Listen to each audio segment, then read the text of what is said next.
Fala aí galera, beleza? Bom, bora para o nosso segundo vídeo.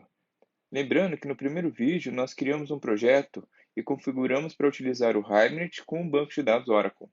Agora nós vamos mapear uma classe para representar uma tabela no banco de dados.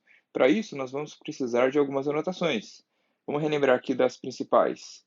O @int, que fica em cima da classe, é obrigatório e marca que a classe representa uma tabela no banco, que ela é uma entidade. O @id vai ficar em cima de um atributo, e esse atributo será a chave primária da nossa tabela. Por padrão, o nome da classe será o nome da tabela no banco. Se nós quisermos modificar esse comportamento, nós iremos utilizar o @table. E aí, dentro dessa anotação, nós podemos passar um parâmetro que será o nome da tabela no banco. E também podemos colocar em cima dos atributos os @column. Com essa anotação, nós podemos modificar algumas configurações, como o nome da coluna, o tipo dela, o tamanho, se for uma string, um varchar, a quantidade de caracteres que ela pode armazenar, se ela é obrigatória ou não. Essas duas próximas anotações nós podemos utilizar em conjunto. Geralmente fica em cima do atributo que tem um @id. Então, se eu quero que a chave primária seja gerada de forma automática pelo banco de dados, nós podemos usar aqui a anotação generated_value. E como vamos utilizar a sequence, ou melhor, o banco de dados Oracle, nós vamos precisar de uma sequence. E para mapear a sequence no banco de dados, nós iremos utilizar a anotação sequence generator. Para a datas, nós podemos definir se queremos gravar no banco a data, a hora ou as duas informações. Legal? Então essa anotação aqui fica em cima de um atributo do tipo calendário, ou calendar, e o calendário ele sempre tem as duas informações, a data e a hora. Já o banco a gente pode definir qual a melhor informação. O enumerated nós vamos colocar em cima dos enums, que são um conjunto de constantes. Por padrão, nós vamos gravar a posição de cada constante. Se a gente quiser gravar a string, o texto da constante, nós podemos colocar o enumerated falando que eu quero a string. O log eu vou colocar em cima de um atributo que será um byte array, um array de bytes, que serve para gravar arquivos no banco de dados. E o transient marca que o atributo não será uma coluna no banco, porque por padrão todos os atributos da minha classe serão colunas no banco. Se eu não quero que ele seja mapeado para um campo lá no banco, eu coloco o @transient. Bom, eu estou com o Eclipse aberto já com o projeto que nós criamos, né, no último vídeo, e aqui nós temos a tabela que iremos mapear. Então, vai ser uma tabela aluno, onde teremos o código do aluno, que será gerado por uma sequence, o nome do aluno, um varchar de 5 caracteres, a data de nascimento, a foto e também o gênero, que no Java será um enumerador. Então, aqui no Eclipse eu vou criar uma classe. Primeiramente eu vou definir o pacote, brconf_app_jpa_entity, e aí a minha classe se chamará aluno. Legal. Então aqui eu vou definir os atributos primeiro. Vou falar que ele tem um código, também um nome, o calendar para a data de nascimento. Temos também a foto do aluno.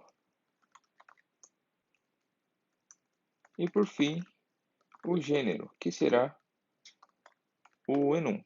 Então aqui eu vou fazer os imports e também pedir para ele criar aqui como um enumerador o gênero para mim. No mesmo pacote.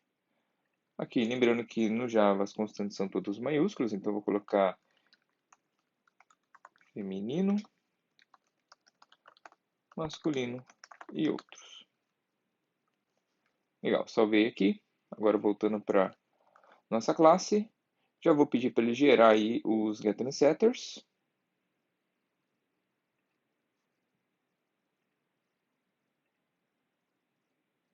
E aí eu vou começar com as anotações. Então eu vou colocar o @int, que é obrigatório, só que ela não é dessa forma, né?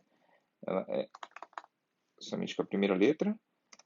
Ctrl espaço para fazer o import. Então o import aqui é do Javax Persistence. Bom, não quero que a minha tabela se chame aluno no banco, eu quero então configurar o name dela para tb aluno,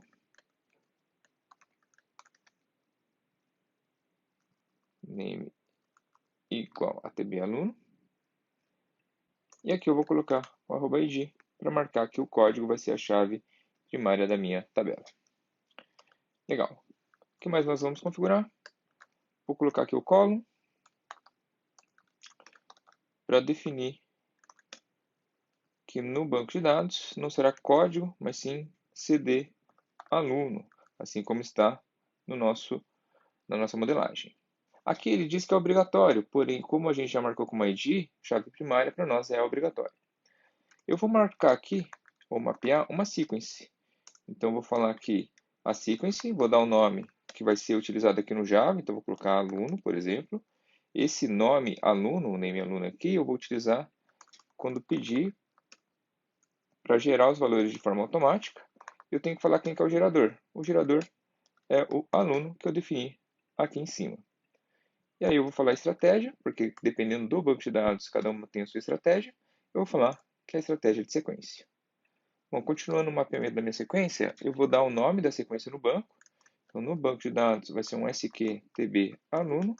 E eu também quero falar que o allocation size, o incremento aí da minha sequência, será de 1 em 1.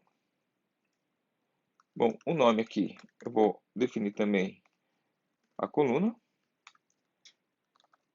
falando que o nome no banco de dados será mn aluno, assim como está na nossa modelagem. Varchar sem caracteres também é obrigatório. Então aqui eu tenho que falar que ele é nullable, falso, não pode ser nulo, e o length dele será de 100 posições. Aqui eu vou usar o column também só para modificar o nome da minha coluna no banco, vai ser dt nascimento. E aí eu vou definir que eu quero somente a data na base de dados. Eu poderia falar que são as horas ou a data e as horas, mas data de nascimento, somente a data está ótimo para nós. Bom, aqui vai ser a nossa foto. Também vou colocar o column para ajustar a nomenclatura do banco. Então aqui vai ficar fl foto, um arquivo de foto. E aí eu vou colocar lob para ele gerar uma coluna blob lá no Oracle para nós. E por fim, eu vou colocar aqui o column para o nosso gênero. Então ds gênero, o nome da nossa coluna.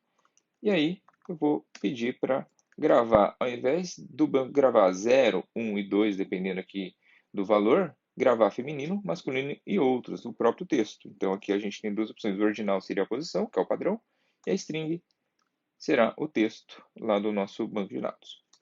Bom, para utilizar todas as anotações, eu vou colocar aqui um int idade, por exemplo. Essa informação aqui eu não preciso gravar no banco, então eu vou deixar ele como transiente. Ou seja, esse cara aqui não vai para o banco de dados. Nós podemos gerar os getInserters dele também.